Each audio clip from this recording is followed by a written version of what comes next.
Star Wars 7 by 7 episode 1968. Today I'm circling back around to a bit of news that I haven't had a chance to talk about from earlier this month, and it has to do with Disney CEO Bob Iger talking about Star Wars taking a hiatus after the Rise of Skywalker and why this isn't exactly news per se. Punch it!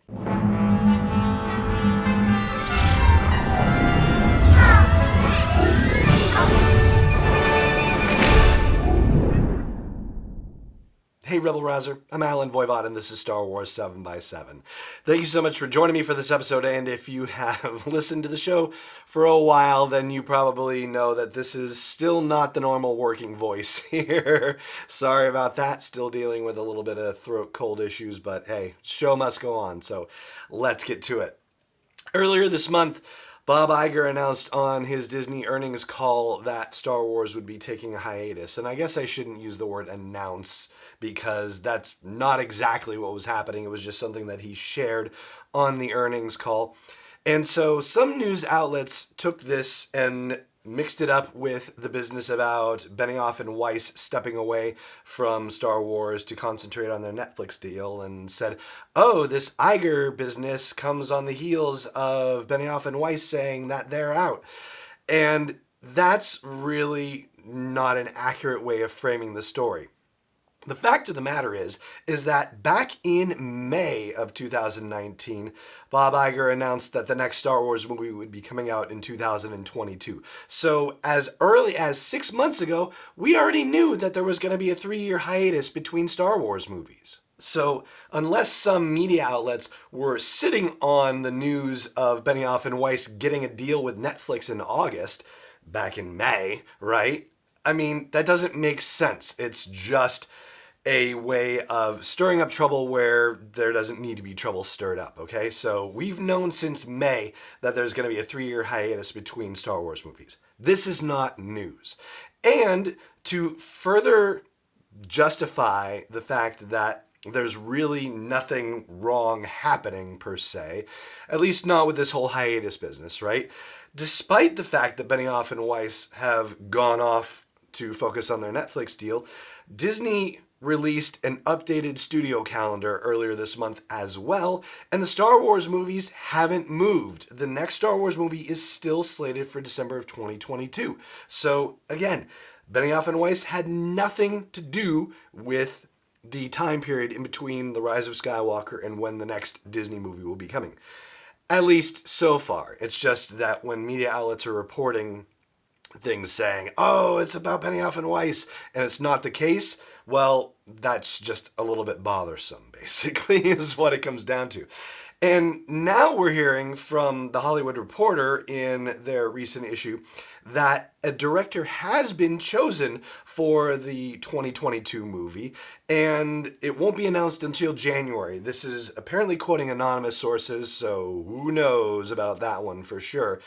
Possible, I mean, it's a Hollywood Reporter, which is one of the most respected Hollywood trades, along with Variety, so if anyone's going to be reporting rumors like that, I think there's, a better than even chance that that's going to be more likely than, say, if, I don't know, Men's Journal magazine or Women's Health magazine are reporting it. You know what I mean? Like, it's just they're closer to the actual source folks, and so if they're saying it, then it has a more likely opportunity for being true than hearing it from other outlets. But as of this point, the way the story is being proposed is that it won't be a Rian Johnson movie, and it's not going to be the Kevin Feige.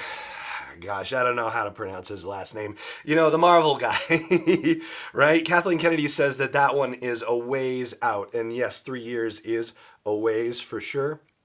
But she did an interview with Rolling Stone recently and talked about how Kevin realized with the Spider-Man movies that he could kind of drop in and drop out and be involved with the movies over at Sony while he was still taking care of his business with Marvel Studios. And so the implication is that it's going to work in a similar fashion, but they haven't decided where that's going to take place or how that's going to take place. So that's a whole separate issue. And it doesn't seem like, just based on the way the discussion was framed, that it could be any time, like any chance ready for 2022. It sounds more like it would be after that point. But the odd thing about this whole hiatus business is not just that it's kind of a, old news story that's being rehashed and made into something else, but it's the fact that this whole notion of a hiatus is kind of ridiculous in its way. And I will explain exactly what I mean after the break. Stay tuned. Hey Rebel Rouser, I've made some changes to the asteroid belt level at patreon.com/SW7X7, and they are all with sponsors in mind. So if you want to get the word out about your business, your product, your service to a dedicated Star Wars audience, then please check out patreon.com/SW7X7 and look for the asteroid belt level for details. Again, that's patreon.com/SW7X7. Welcome back. So, yes, there's not going to be another Star Wars movie for 3 years at least, assuming that it still stays on the calendar for December of 2022. In the meantime, we are going to get The Mandalorian. We're already getting it right now. We're going to get the Cassian Andor series. We're going to get an Obi-Wan series. And Jon Favreau is already working on season 2 of The Mandalorian. So that is 4 seasons of Star Wars television, and all of that is going to be produced during Kathleen Kennedy's tenure at Lucasfilm. Her contract isn't up until 2021, so even the Obi-Wan series, that actually starts production and is going to be, filming and in post-production. Maybe it's not going to go live until 2021, but certainly while Kathleen Kennedy is at the helm of Lucasfilm, this thing is going to be being made. So yeah, Star Wars is not nearly on hiatus, certainly not on the live action front, and you could argue that it's possibly even more challenging doing not just 2 hours every couple of years, but doing 8 hours, or I guess this is closer to 6 the way the Mandalorian season is shaping up right now, 6 hours every year? I mean, it's still rather a significant achievement. And so, yeah, the notion of Star Wars actually being on hiatus is really kind of a weird one because we're getting a lot more. We're still getting a lot more. It's just not in theaters. So there you go.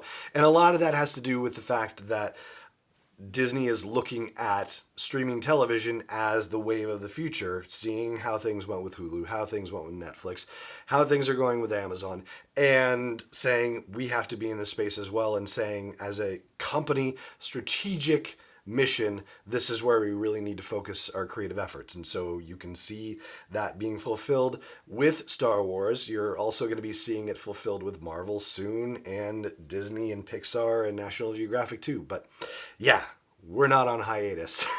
Not by any stretch. And that is going to do it for this episode of the show. Thank you so much for joining me for it, as always. And may the Force be with you, wherever in the world you may be. This podcast is not endorsed or sponsored yet by Lucasfilm Limited, Disney, or 20th Century Fox. It is intended for entertainment and information purposes only. Star Wars, the Star Wars logo, all names and pictures of Star Wars characters, vehicles, and any other related Star Wars items are registered trademarks and/or copyrights of Lucasfilm Limited or their respective trademark and copyright holders. May the Force be with them. All original content is copyright 2019 by Star Wars 7x7. We hope you love it.